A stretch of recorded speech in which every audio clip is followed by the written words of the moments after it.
오늘은 달란트 비유는 상급이 아니라 구원이 주제다. 달란트 비유는 상급이 아니라 구원이 주제다라는 말씀으로 은혜를 나누겠습니다.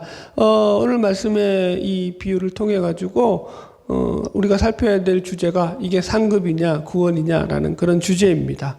일반적 해석은요, 이 달란트 비유를 대표적인 상급의 말씀으로 이해를 하고 있습니다. 그래서 성경에서는요, 물론 이 상급에 대한 이야기들이 참 많이 나와요. 그래서 하나님께 충성된 자들이 받는 상급에 대해서 많이 얘기를 하고 있고요.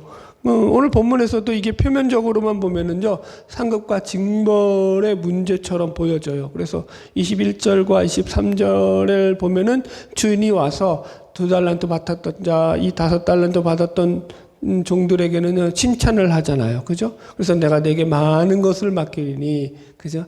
내 즐거움에 참여할지어다. 이렇게 칭찬을 하거든요. 그래서 상급 같아 보이잖아요. 그리고 또 반대로 1달란트 맡았던 자에게는 이 약하고 게으른 종아 하면서 막 책망을 하시고 바깥에서 내쫓아 버리잖아요. 그래서 이를 갈게 만드는 그런 벌처럼 느껴지는 그런 내용들이 나오죠. 그래서 우리는 이 달란트 비유를 대표적인 상급의 말씀으로 이해를 하고 있습니다. 그래서 이 말씀을 읽은 분들은 많은 분들이 그러실 거예요. 이 달란트를 이걸 이제 은사나 혹은 우리의 재능 이런 것들을 잘 활용해 가지고 우리가 열심 충성 봉사함으로 인해서 많은 것을 남기고 그런 하나님 앞에 영광 돌리는 삶을 살아가자. 그래서 이제 하나님 앞에 영광 돌리는데 누가 불만이 있겠어요, 그죠? 그래서 이 비유가 제일 많이 쓰여질 때가 언제냐면 보통 이제 신년 첫 주일 예배 이 말씀이. 그러니까 그러거나 보통 또 이제 헌신 예배들, 여성교회, 남성교회 헌신 예배 들어갈 때 너희들이 열심을 해서 충성함으로 많은 달란트를 남겨서 하나님 앞에 상급받는 그런 청지기들이 되라. 이런 말씀으로 이 말씀들이 많이 선포가 돼요. 그죠? 그런데 우리가 이제 좀 생각해 봐야 될 게, 그럼 과연 예수님께서 하고 싶은 말씀이, 이 비유의 말씀을 통해서 하고 싶은 말씀이 과연 그 말씀이었겠느냐라는 거예요. 이게 더 중요하죠. 우리가 이걸 어떻게 해석하느냐가 중요한 게 아니야. 우리가 이걸 어떻게 이해하느냐가 중요한 게 아니라 예수님이 이 말씀을 통해서 우리에게 전하시고자 했던 그 말씀의 핵심이 뭐냐.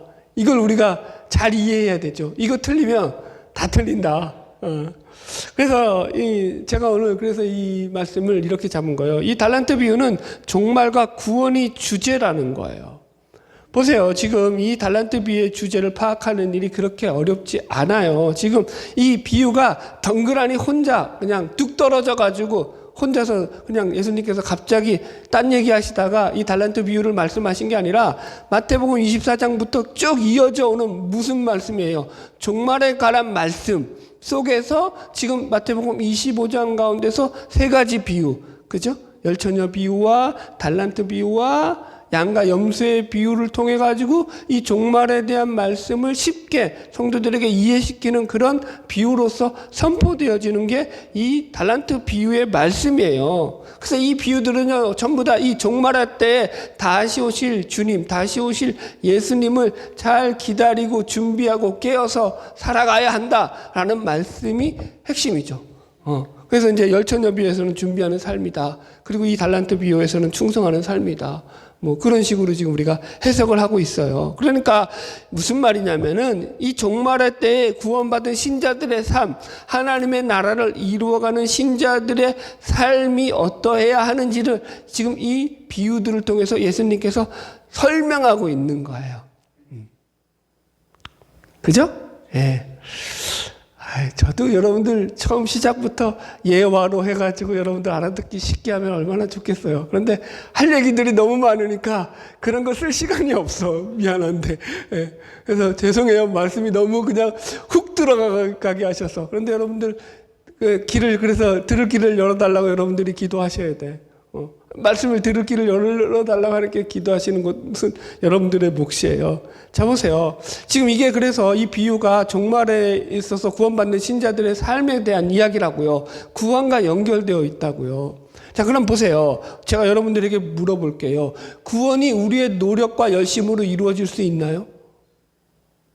우리의 구원이 우리의 열심과 노력으로 이루어질 수 있는 문제라는 거냐는 거죠. 이루어질 수 있어요, 없어요? 없어요.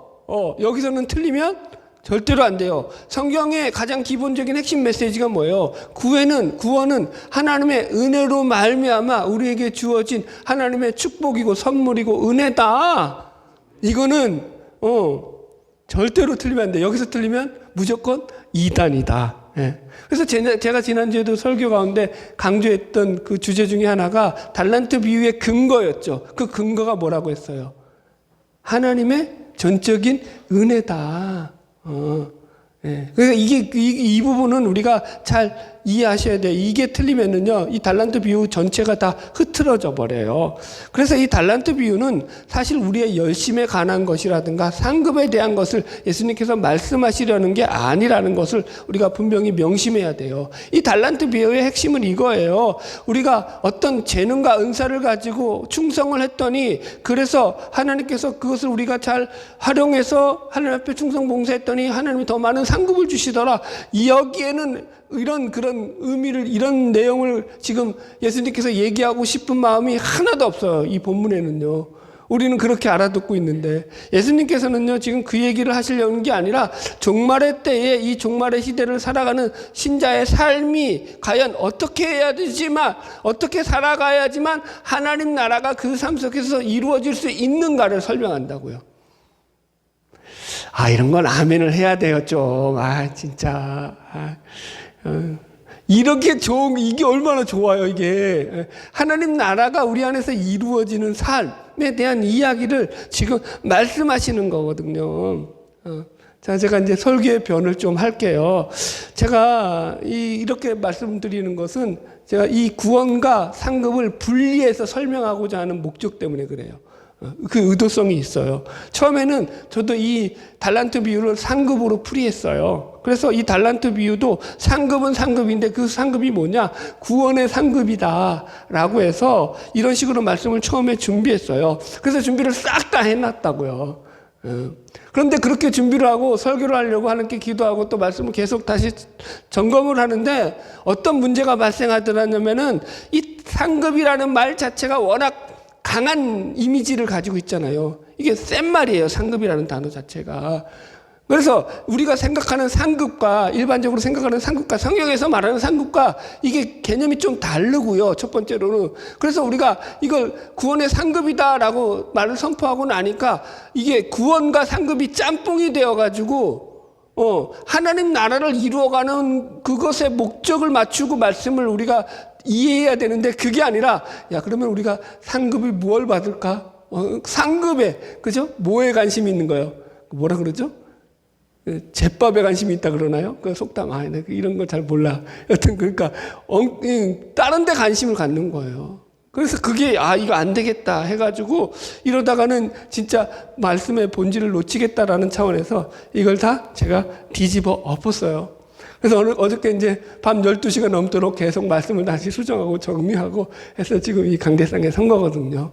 여러분, 우리나라 성도들만큼요, 성경에 대해서 열심을 가진 그런 성도들도 없어요. 그래서 어떤 분들은 성경을 10독을 했다, 20독을 했다, 성경 필사를 한다면서 성경에 대해서 우리나라 성도들은요, 매우 열심을 가지고 말씀을 읽고 쓰고 그렇게 한단 말이에요. 그죠? 그런데 여러분, 그렇게 성경을 열심히 읽는데 삶이 변하지 않아요. 그럼요. 성경을 읽는 것에 뭐가 문제가 있다라는 거죠. 성경에 문제가 있는 건 아닐 거 아니에요. 그죠? 뭐가 문제죠, 여러분죠? 그래서 제가 그 얘기를 잠깐 짚어드리려면은, 여러분들이 성경을 읽거나 쓸 때 조심하시고 주의하셔야 될 부분이 뭐냐면, 그것을 내 인간적인 관점에서 보지 말라는 거예요, 성경을. 성경을 내 관점에서, 내 인간적인 관점에서 자꾸 보게 되면은요, 내 욕망이 투영돼요. 인간의 제약된 욕망과 욕심이 그 말씀 가운데 투영되어서 그 말씀을 내가 오해하게 만들어요. 잘못 해석하게 만들어요. 그래서 성경을 읽을 때는 항상 하나님의 관점으로 읽으실 노력을 하셔야 돼요. 하나님이 도대체 이 말씀을 통해서 우리에게 무슨 말씀을 하시려고 하시는 것인지 그걸 볼 줄 알아야 돼요. 그게 안 보이면 하나님을 알아요, 몰라요? 모르는 거죠. 오늘 결론의 주제이기도 한데요. 여러분, 구원이 뭘까요? 하나님을 아는 거거든요. 하나님과 관계 맺는 거예요. 그죠? 자, 보세요. 예수님께서 성경의 복음서에서도 보시면은 너희 구원에 대한 말씀들을 하실 때 너희들 구원이 없다 이렇게 얘기 안 하셔요. 그죠? 구원이 없다라는 것을 어떻게 표현하시냐면은 나는 너희를 모른다. 나는 너희를 모른다. 너희들을 잘 몰라. 라고 표현을 하셔요. 복음서에 보면은요. 그죠? 이해하시겠죠? 그러니까 하나님을 모르는 거예요. 구원이 없는 것은 다른 게 아니에요. 그래서 하나님을 잘 알아야 되는 거죠. 성경을 왜 읽어요? 여러분들 하나님을 알려고 읽으셔야 돼요. 내가 잘 살기 위해서. 그건 여러분들 저기 카네기의 인간관계론을 읽으세요. 마케팅 책을 읽으세요. 차라리 내가 잘 살려면. 성경에는요 내가 잘 사는 법 안 나와 있어요. 내 하나님을 아는 법이 나와 있죠. 하나님이 어떤 분이시를 깨달아 아는 거예요. 자, 그래서 이 달란트 비유도 마찬가지거든요. 이게 자꾸 인간적인 관점에서 이 비유의 말씀을 대하다 보니까 자꾸 이걸 읽고 나서 내가 더 충성하고 더 봉사하고 더 헌신함으로 더 많은 상급을 누리자로 빠지더라는 거죠. 사실 그런데 이제 오늘 본문을 풀어드리겠지만은 그런 내용은 여기 없어요. 그런데 우리는 그런 식으로 지금 이해하고 있거든요. 달란트 비유 하면 여러분들 다 아시잖아요. 그죠? 많이 들었고. 그래서 이게 어렵지도 않아요. 그런데 여러분 인식 자체가 완전히 지금 제가 왜 이렇게 이제 오늘 계속 상급과 이 구원이라는 두 가지 주제를 비교해가지고 왜 이게 상급이 아니고 구원인지를 설명할 거거든요. 그럼 이제 들어보시면서, 뭐 저도 틀릴 수 있어요. 그러면 목사님 틀렸어요 하고 알려주세요. 그럼 제가 수정할게요. 근데 들어보면서 공감이 되시잖아요. 설득이 되시잖아요.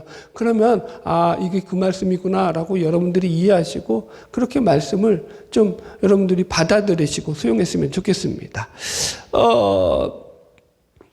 자, 이제 본문 말씀을 읽으면서 좀 들어가 볼게요. 차근차근히 설명하겠습니다. 마태복음 25장 여기 19절부터 읽읍시다. 시작. 오랜 후에 그 종들의 주인이 돌아와 그들과 결산할세.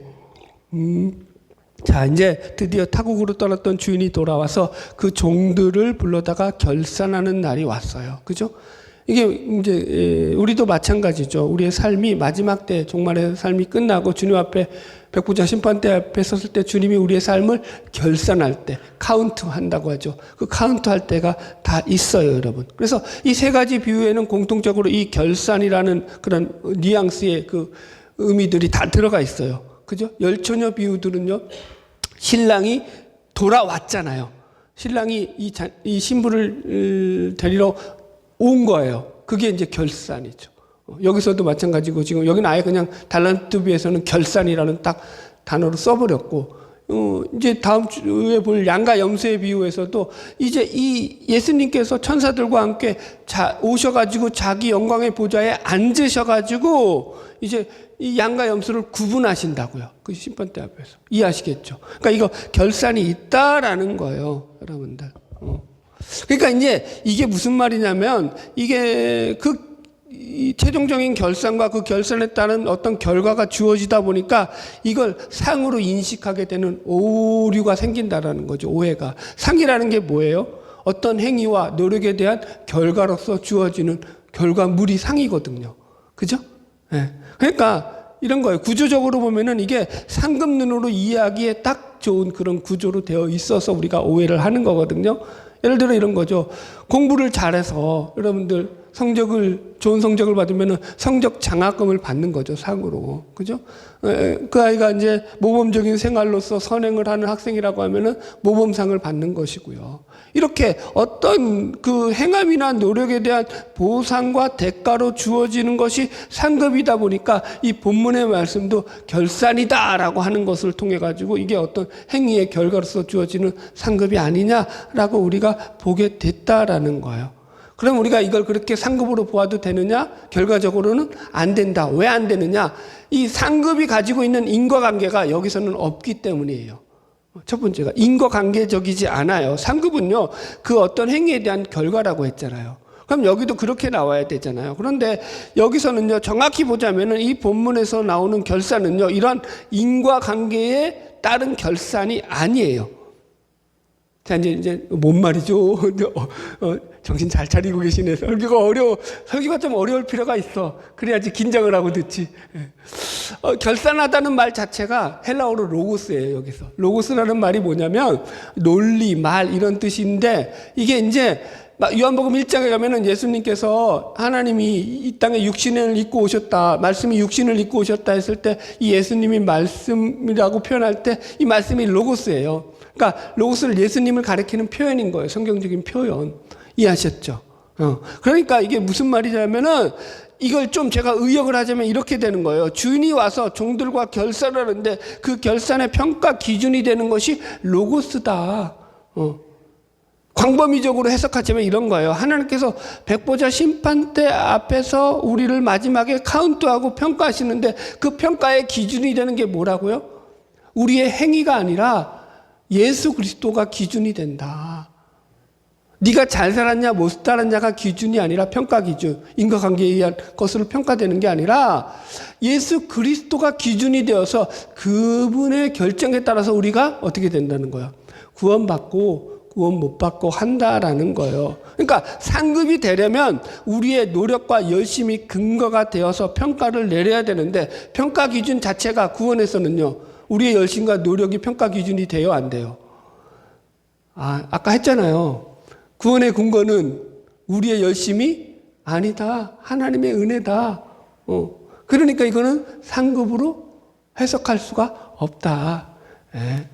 이 논리예요. 논리를 잘 하셔야 돼. 국어를 잘 하셔야 돼. 두 번째 뭐냐면 이 비유를 좀 보면은 이 구조적인 얘기를 할게요. 이 구조 이게 뭐냐면은 마태복음 전체의 구조가 어떻게 이루어져 있냐면 마태복음 25장에 대한 이 세 가지 비유가 전체 어떻게 이루어져 있냐면은 이 둘을 비교하는 것으로 대조하는 것으로 이루어져 있다는 거예요. 그죠? 한쪽에서는 열처녀 비유에서는 슬기로운 5처녀와 미련한 5처녀가 있죠. 반대쪽에서는. 여기서도 마찬가지로 달란트 비유에서도 5달란트, 2달란트 받은 칭찬받는 종과 1달란트 받아서 책망받는 종으로 비교되고 있어요. 양과 염소는 말할 것도 없죠. 양과 염소로 대조되어서 비교되고 있다고요. 그럼 그 비교가 어떤 식으로 이루어져 있냐면은 이렇게 이루어져 있어요. 예를 들어서 미련한 5처녀, 그 다음에 1달란트 받았던 종, 그 다음에 이 왼쪽 연편에 있는 염소 비유에서 염소들, 이들은요 전부 다 어떤 벌을 받게 되냐면은 혼인잔치에 들어가지 못하고요, 그죠? 그 다음에 바깥으로 쫓겨나 어두운 데서 이를 갈게 되고요. 그 다음에 이 염소는 영영이 예비된 불로 들어가게 돼요. 이것들은요 전부 다 지옥을 표현하는 성경의 수사적인 표현들이에요. 이해하셨죠? 지옥에 들어가는 표현들이 영영한 불에 들어가는 거고 바깥 어두운 데 가서 일을 가는 것이고 혼인잔치에 참여하지 못하는 거로 표현된다고요. 그러니까 한쪽은 자 보세요. 이쪽은 뭐라고요? 다 지옥으로 가는 것에 대한 벌에 대한 얘기예요. 그럼 반대쪽은 뭐가 나와야 돼요? 그죠? 천국에 대한 얘기가 구원받는 것에 대한 보상이 따른 게 아니라고요. 구원을 받는 걸 얘기하는 거라니까요. 그죠? 그래서 전부 다 어떻게 되냐면은 혼인잔치에 참여하는 것이고 영영이 예비된 그 나라를 유업으로 상속받는 것이고, 그죠? 내 주인의 즐거움에 참여하는 것이다. 이렇게 나온단 말이에요. 이것도 수사적인 표현이에요. 하나님 나라의 백성으로서 하나님과 동행하는 삶으로 하나님 나라가 그 가운데서 이루어져 가는 그런 구원이 이루어져 가는 것에 대한 수사적인 표현이라고요. 자, 그런데 갑자기 이런 천국과 지옥이라는 확실한 대조로서 지금 이게 주어지고 있는데 갑자기 달란트 비유에서만 이 구조에서 벗어나가지고 이것은 너희들이 더 충성함으로 너희들이 이 땅에서 더 복을 누리고 상급을 받는 그런 말씀이야 라고 해석하는 게 여러분 좀 연결이 돼요, 안 돼요? 논리라고 했어요. 연결이 돼요, 안 돼요? 안 되죠. 되시면 저한테 와서 알려주세요. 저도 이제 이 설득을 당해볼 테니까. 연결이 안 된다고요. 좀 엉뚱맞다고요. 그래서 저는 이렇게 보는 거죠. 이 말씀을 보는 전체적인 구조에서도 이것을 상급으로 보는 것은 구조적으로도 맞지 않다. 보세요. 칭찬이 똑같아요. 그죠? 지금 이 본문에 보면은요, 이 상급이 같다라는 거예요. 칭찬이 같다라는 것은요. 상급은 같을 수 있어요, 없어요? 물론 같을 수도 있는데 행위에 따른 상급은요, 차별적이죠. 그죠? 1등이 받을 수 있고, 1등의 상급이 있고, 2등의 상급이 있듯이. 그죠? 근데 여기서는 상급이 똑같다라는 거예요. 그것도 이것을 상급으로 볼 수 없는 내용이거든요. 확인해 보죠. 여기 보세요. 마태복음 25장 20절로 21절 읽어봅시다. 시작. 5달란트 받았던 자는 5달란트를 더 가지고 와서 이르되 주인이여 내게 5달란트를 주셨는데 보소서 내가 또 5달란트를 남겼나이다. 그 주인이 이르되 잘하였도다 착하고 충성된 종아 내가 적은 일에 충성하였으며 내가 많은 것을 내게 맡기리니 내 주인의 즐거움에 참여할지어다 하고. 그죠? 2달란트 맡은 자도 그런데 이게 똑같아요. 이게 칭찬이. 23절 시작. 그 주인이 이르되 잘하였도다 착하고 충성된 종아 너가 적은 일에 충성하였으며 내가 많은 것을 맡기리니 내 주인의 즐거움에 참여할지어다. 토시 하나 안 틀리고 똑같다고요. 그죠? 이게 여러분들 2달란트 맡은 자와 이 5달란트 맡은 자가 행위적인 면에서 똑같은 행위를 했을까요? 우리가 그렇게 말할 수 있나요? 아니죠. 그런데 왜 상급이 똑같냐고요. 상급으로 볼 수 없는 이유라고요, 이게. 이걸 구원으로 보면은요, 똑같아요. 왜요? 이게, 예를 들어가지고 칭찬이라든가 받아 누리는 이런 것들이 차이가 없어요. 구원은요, 차이가 있어요, 없어요? 구원에 있어서는 차이가 없어요. 그 나라에 들어가는 것은요, 하나님이, 물론 들어가서 안에서 뭔 일이 있는지는 내가 이제 뭐 그건 또 나중에 다루긴 하겠지만 거기서 그건 그 뒷전 일이고 여러분 천국에 들어갈 때는요 야 너는 안 되겠다 들어가기 전에 저기 연옥에 가서 한 10만 년 꿇었다가 들어가라 이렇게 없다고요. 차별이 없다고요. 이해하시겠죠? 그래서 이걸 구원으로 이해하면은 문제가 없다. 자 이제 본격적으로 주인의 상급의 내용들이 이게 상급이 아니라 구원이라는 것들을 제가 이제 하나하나씩 짚어가면서 말씀을 설명할게요. 20절 다시 보시면 이렇게 말해요. 21절 보십시오. 21절. 주인이 뭐라고 말하냐면은 그 주인이 이르되 잘하였도다 착하고 충성된 조가 그렇게 칭찬하면서 내리는 이게 상급으로 이해하고 있는 잘못된 이해지만 어쨌든 그 내용이 뭐냐면 내가 적은 일에 충성하였다라는 것이 첫 번째 칭찬이에요. 네가 적은 일에 충성하였다. 그죠? 이 충성이라는 거 지난주에 했죠. 충성이라는 게 뭐라고요? 이거 열심이 아니라고 했어요. 열심보다 더 가는 거라고 했어요. 방향성이고 관계성이라고요. 하나님께로 그 삶을 목적을 맞춰서 가는 거예요. 하나님과 관계 맺는 삶이 충성이에요. 하나님과 얼마나 연결되어 있느냐, 그 삶이 얼마나 하나님의 목적대로 살아있느냐라는 게 살아가느냐라는 게 충성이라고요. 그래서 충성이라는 말을 사용할 때도 조심해야 될 게 뭐냐면은 이게 상급의 개념처럼 우리가 어떤 노력과 어떤 수고를 들여서 거기에 대한 대가 지불을 받는 것으로 이해하면 안 돼요. 상급은 그런 거잖아요. 근데 충성은요, 오히려 그 상급과 정반대의 개념이에요. 내가 어떤 노력을 해서 거기에 대한 대가를 받는 게 아니라 상급처럼 충성은요 오히려 내가 대가를 지불하는 거예요. 대가를 받는 게 아니라. 그래서 오카노 목사님은 이 전적 의탁이라는 부분에서 믿음을 설명할 때 대가 지불이라고 말하거든요. 자 설명해 볼게요. 이런 거예요.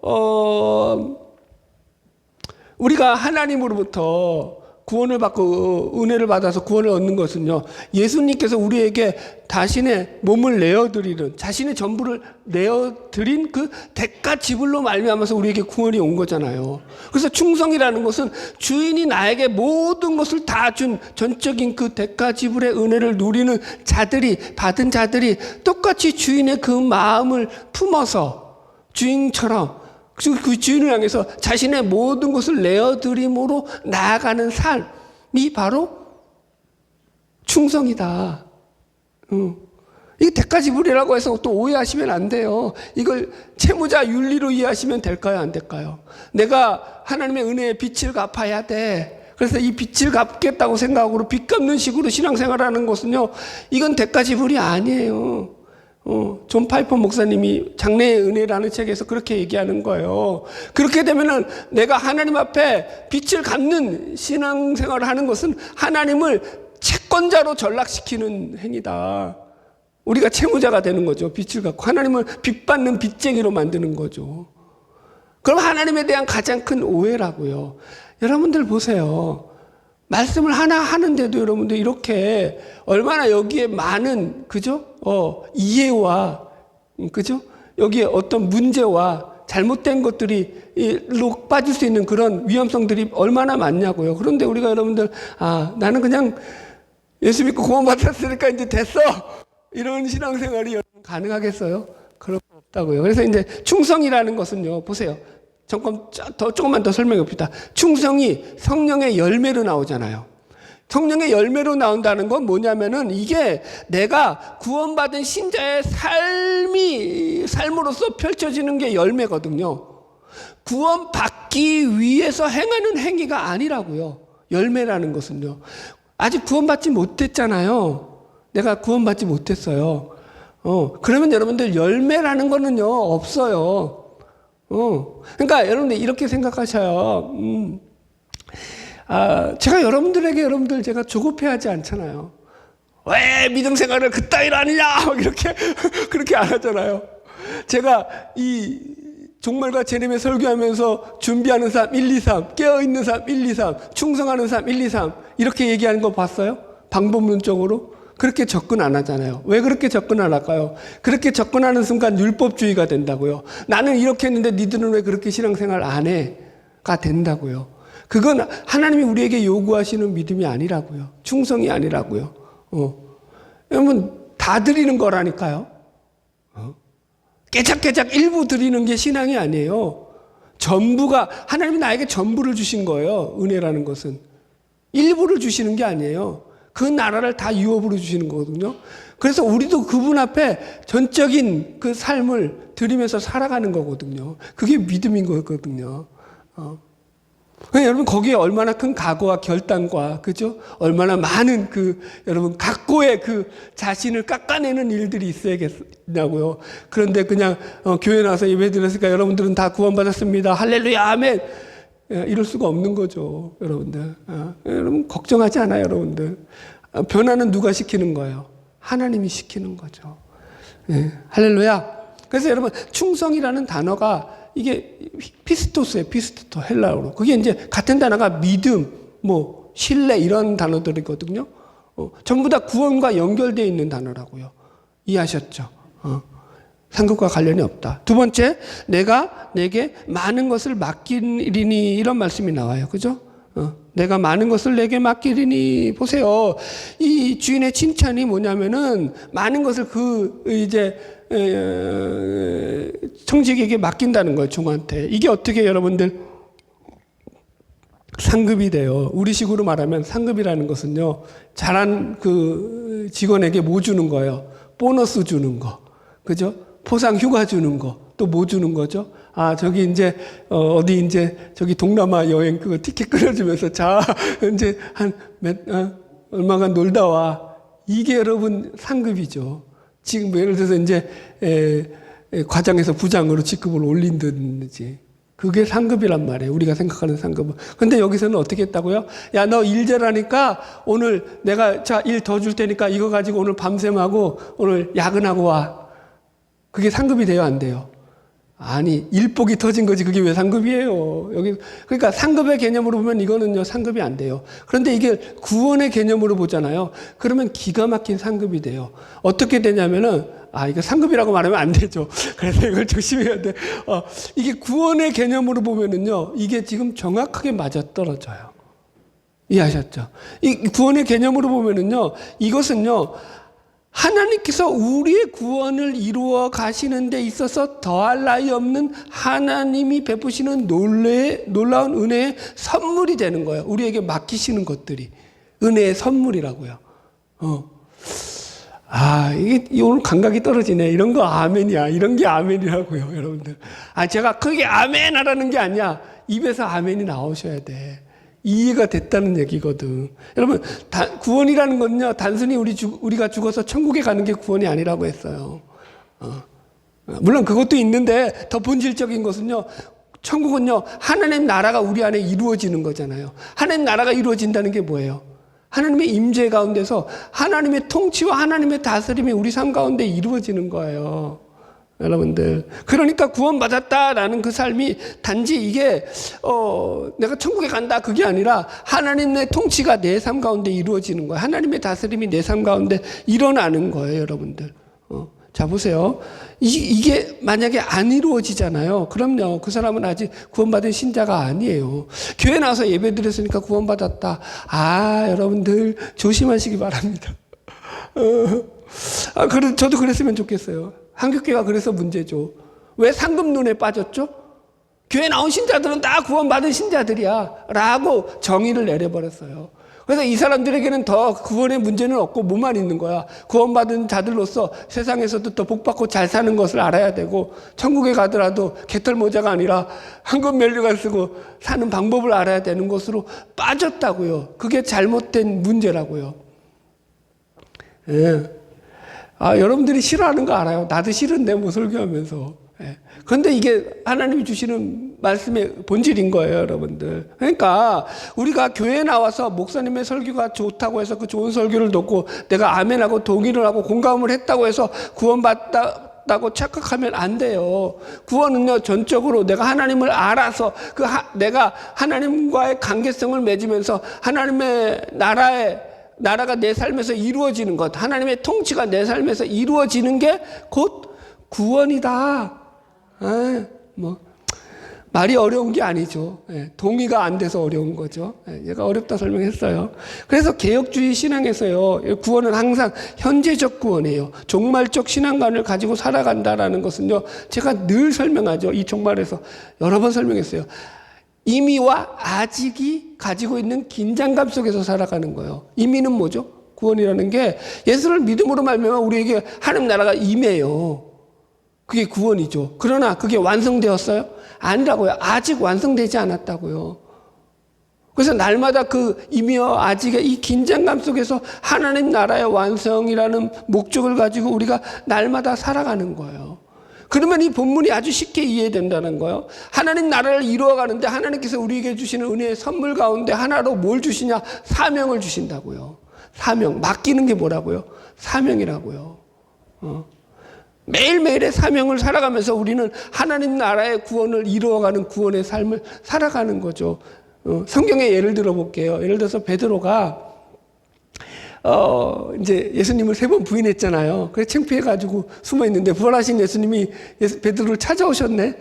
좀 모른 척 해주시지, 그죠? 그래놓고는 야, 네가 나 사랑하느냐 이러니까 베드로가 뭐 할 말이 없는데도 그래도 참 뻔뻔하게 말은 잘해요. 내가 주를 사랑하시는 줄 주께서 아시나이다. 나 같으면 그렇게 말 못해. 예수님 죄송합니다.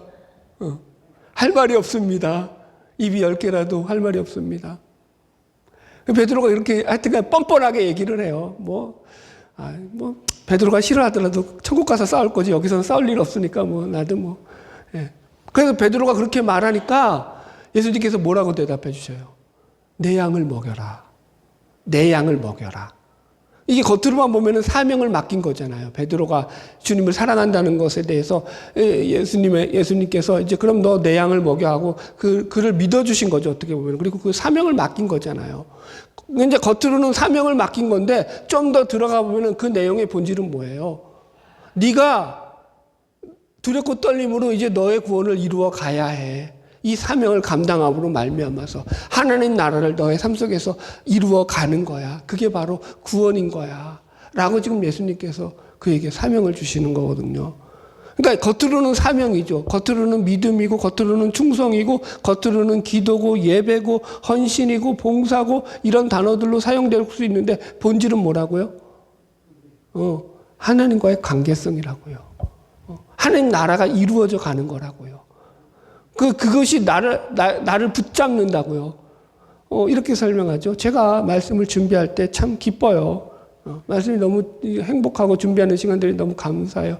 어저께도 그래서 이제, 안 돼. 이대로는 안 돼. 해가지고 다 뒤집어 엎고 그렇게 말씀을 줍니다. 물론 정신적인 스트레스는 말도 못하죠. 진짜, 그래요, 좀. 그런데 여러분들 보세요. 그게 무엇보다도 하나님의 말씀을 전할 수 있다라는 그 기쁨과 그 행복감이 내 안에 있거든요. 그럼 이게 내가 잘해서 주는 행복감이냐, 내 노력으로 말미암은 행복감이냐? 아니라고요. 하나님의 근거한 행복감이라고. 그분이 나에게 주시는 기쁨이라고요. 그게 다른 거죠, 여러분들. 여러분, 우리가 모두 예수를 믿는 자들은요, 천국이라는 순례길을 이 땅 가운데서 걸어가고 있는 그 순례 여정의 순례자들인 거죠. 천국길을 걸어가는 데 있어서 여러분들, 진정한 축복은 뭐냐면은 저 영원한 나라, 하나님 나라를 우리 가운데서 완성시켜 가는 거라고요. 어떻게 해요? 하나님을 알아감으로 말미암아 하나님의 뜻과 하나님의 계획이 내 삶 속에서 이루어짐으로 말미암아 하나님의 목적대로 내 삶이 살아감으로 말미암아서 이 설교가 너무 잘 들리는 분이 있을 거고 이 설교가 뜬구름 잡는 얘기처럼 들리는 분이 있을 거예요. 그분은 아직 구원이 요원한 거죠. 도대체 저 뭔 얘기하는 거야? 어려워서가 아니라고 했어요. 동의가 안 돼서 그렇다고요. 하나님 나라가. 다시 말씀할게요. 여러분들, 저도 여러분들이 다 구원받았으면 좋겠어요. 협박하려고 하는 거 아니에요. 자, 세 번째가 뭐냐면, 여기 21절 보면, 그래서 내 주인의 즐거움에 참여할지어다라고 말하고 있어요. 주인의 즐거움에 참여한다고 말한다는 거죠, 여러분들. 여러분, 그러면 도대체 이 주인의 즐거움이 뭐냐라는 거예요. 주인은 여기서 하나님을, 그죠? 빗대어 표현하는 거니까, 하나님의 즐거움이겠죠. 하나님의 즐거움이 뭘까요? 하나님의 즐거움이 뭘까요? 하나님의 즐거움은 뭐 성경에 여러 가지가 나오는데 제가 가장 좋아하고 대표적으로 그냥 쉽게 설명드릴 수 있는 대표적인 성경 말씀이 어디냐면은 탕자의 비유예요. 탕자의 비유. 이 탕자가 둘째 아들이 아버지 유산을 다 자기가 챙겨가지고 먼 타국으로 갔다가 다 잃어버리고, 그죠? 돼지 새끼들이 먹는 그 지엽열매조차도 먹을 게 없어가지고 그냥 인생이 완전히 망하고 난 뒤에 집으로 돌아왔을 때 그때 아버지가 그 돌아온 아들을 맞이하는 그 마음, 그게 너무 즐거워서 너무 기뻐가지고 어떻게 맞았다고요? 막 아직 오기도 전에 저기 멀리 그냥 아직 마을로 입구로 제대로 들어오지도 않았는데 이 아들이 들어왔다는 소식을 듣고는 달려 뛰어가서 반겨 얼싸안고 여러분들 아들이 뭐라 하고 자꾸 뭐 잘못했어요 어쩌고 저쩌고 막 하는데 아들 말은 하나도 안 들어요. 아버지가 그냥 야 빨리 가가지고 종들에게 야 소 잡아 잔치 벌려라. 그리고는 손에 가락지 끼워주고, 그죠? 기쁘니까요. 즐거우니까요. 그러니까 보세요. 하나님의 마음이 여기서 분명히 나오죠. 하나님이 즐거워하는 건 뭘까요? 하나님께로 그 백성이 돌아오는 거예요. 하나님께 돌아오는 거. 하나님께 돌아오는 걸 뭐라고 하죠? born again, 중생했다, 거듭났다, 구원받았다. 하나님께 돌아오는 거예요, 여러분들. 그게 구원이라고요, 여러분들. 그러니까 하나님이 가장 좋아하시는 건 우리들이 하나님께로 돌아오는 거예요. 여러분 하나님께로 돌아오십시오. 저도 세상이 좋아요. 세상에서 잘 누리고 잘 먹고 잘 살고 싶은 마음은 누구나 있죠. 세상에서 성공하고 번영하고 싶은 마음이 왜 없겠어요. 그러나 하나님께로 돌아오셔야 돼요. 그 마음을 내려놓고 하나님께로 돌아왔을 때 하나님이 더 좋은 것들로 저와 여러분들에게 채워주실 것을 믿으시기 바랍니다. 마지막 요거 하나 풀고 말씀 정리합시다. 그런데 이걸 상급으로 보지 않으려고 할 때 제일 걸리는 말씀이 끝에 부분이에요. 28절부터 나오는 게 뭐냐면 이제 더 받는 것과 더 빼앗기는 문제가 나오는 거죠. 여기 28절부터 한번 쭉 읽어볼까요? 마태복음 25장 28절로 30절 시작. 그에게 그 1달란트 빼앗아 10달란트 가진 자에게 주라. 무릇 있는 자는 받아 풍족하게 되고 없는 자는 그 있는 것까지 빼앗기리라. 예. 여기 보면은 주인이 마지막으로 하는 게 뭐냐면 1달란트 맡은 자의 돈을 빼앗아서 5달란트 맡아가지고 그것을 또 5달란트 불려서 10달란트로 만들었던 이 종에게 마저 줘버리는 거예요. 여러분들. 그래서 이 말씀도 이렇게 오해가 되는 거죠. 봐라. 다른 사람보다 더 일을 열심히 할수록 결국 더 받게 되는 거 아니냐.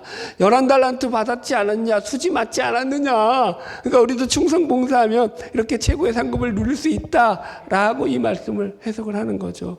여러분, 그러니까 이게 참 위험한 거예요, 여러분들. 다시 설명하지만 이건 구원에 관한 말씀이지 상급에 관한 말씀으로 보면 여기 문제가 좀 있어요. 자, 그래서 여기서 보세요. 이 달란트를 우리가 자꾸 재능이나 은사로만 생각해서 이런 문제가 생각하는 거거든요. 그렇게 보지 말고 좀 더 큰 개념으로 보라고요. 이 달란트를 하나님의 일하심, 하나님의 은혜 베푸심, 하나님의 구원의 역사로 보라고요. 그러면 어떻게 해석될까요?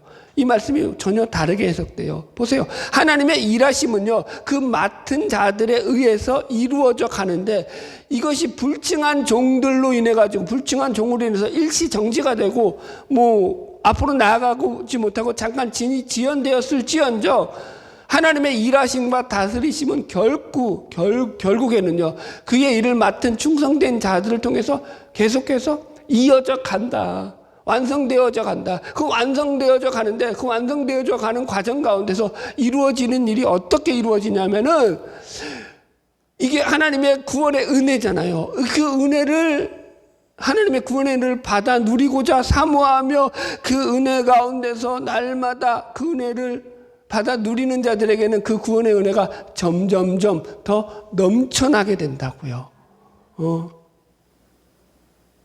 그러나 그 은혜를 거부하고 그 은혜를 받아들이지 않는 자에게는요, 하나님의 은혜가 작동하지 않게 되는 거죠. 이거 뭐라 그러죠? 뭐 아니면 도가?